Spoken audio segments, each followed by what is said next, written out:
अपने भाई के श्राद्ध में जैसे ही दोनों विवाहित बहनों ने सुधा के हाथों में कुछ रुपए रखे, सुधा को लगा मानो उसके पति के मुंह पर थप्पड़ मार दिया है उन्होंने। बच्चों ने भी पहले ही बोलकर रखा था कि किसी से पैसों की मदद नहीं लेना माँ।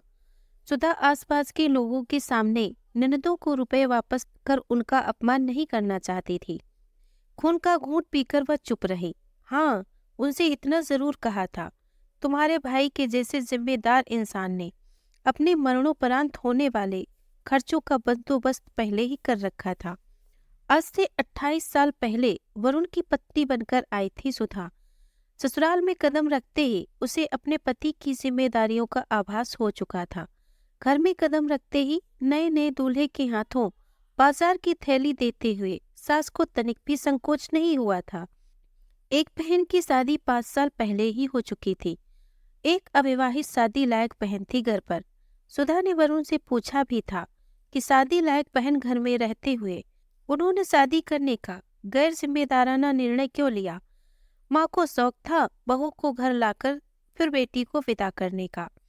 वरुण को देखकर सुधा यह मानने को विवश हो गई थी कि औरतें अपनी जिम्मेदारी का बखान जितनी आसानी से करके महान होने का दर्जा प्राप्त कर लेती हैं, पुरुषों के लिए यह उतना सरल नहीं होता। मर्द को दर्द नहीं होता, बेटा तो होता ही है परिवार की जिम्मेदारी उठाने के लिए। हमारे बुढ़ापे का सहारा है बेटा श्रवण कुमार है। आदि आदि जुमले पता नहीं किसी पुरुष ने बनाए थे या स्त्री ने। पुरुष को हंसकर अपनी जिम्मेदारी निभाने को प्रेरित करते थे। एक बेटा जो अभी तक भाई ही था, अचानक से पति बनते ही घर वालों के संदेह के घेरे में आ गया था। अपने स्वाभाविक व्यवहार पर भी माता पिता और बहनों की तरफ से शादी के बाद कितना बदल गया, ताना ही मिलता था। सुधा को चुगली की आदत नहीं थी, पर परिवार में जिम्मेदारी के नाम पर वरुण के ऊपर बढ़ने वाले अतिरिक्त दबाव से अनभिज्ञ भी नहीं थी।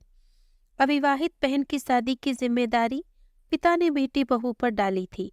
माँ ने गर्व से समझाया था, मैं जानती हूँ तुम दोनों छोटी बहन से बहुत प्यार करते हो।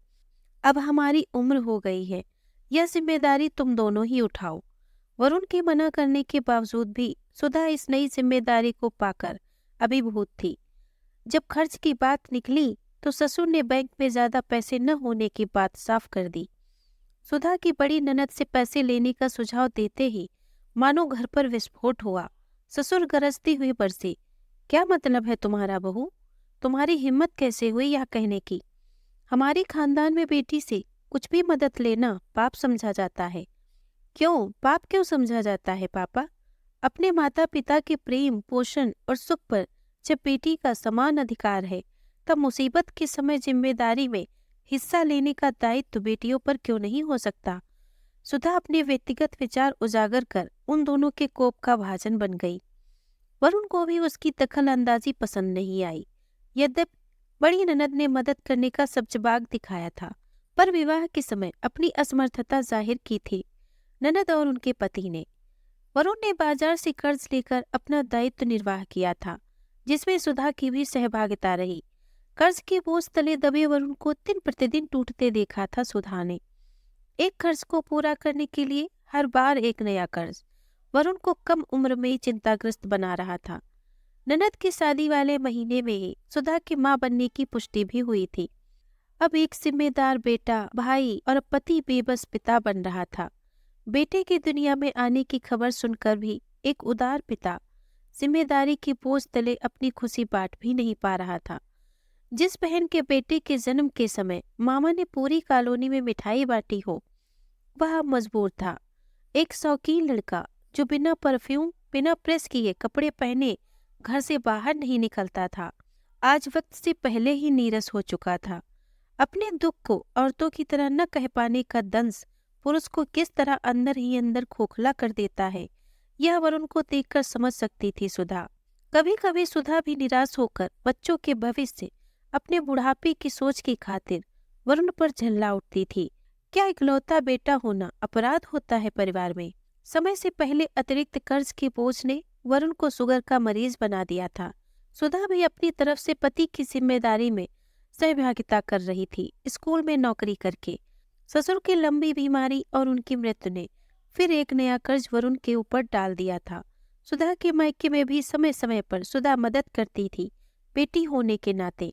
बच्चे बड़े हो रहे थे, न घर, न जमीन, न बैंक बैलेंस।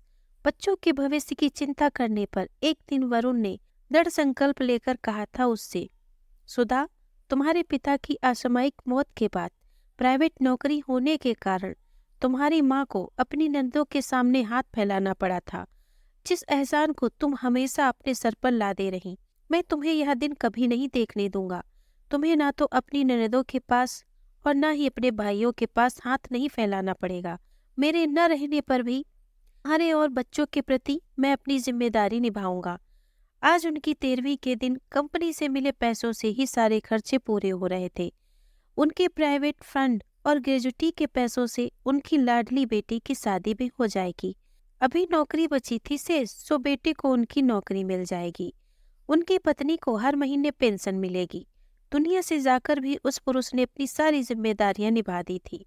रिटायरमेंट के बाद सुकून भरी जिंदगी जीने का उनका सपना शुगर के कारण किडनी फेल होने की वजह से पूरा नहीं हो पाया। जाते जाते भी अपने परिवार को आर्थिक संरक्षण दे गया एक पुरुष।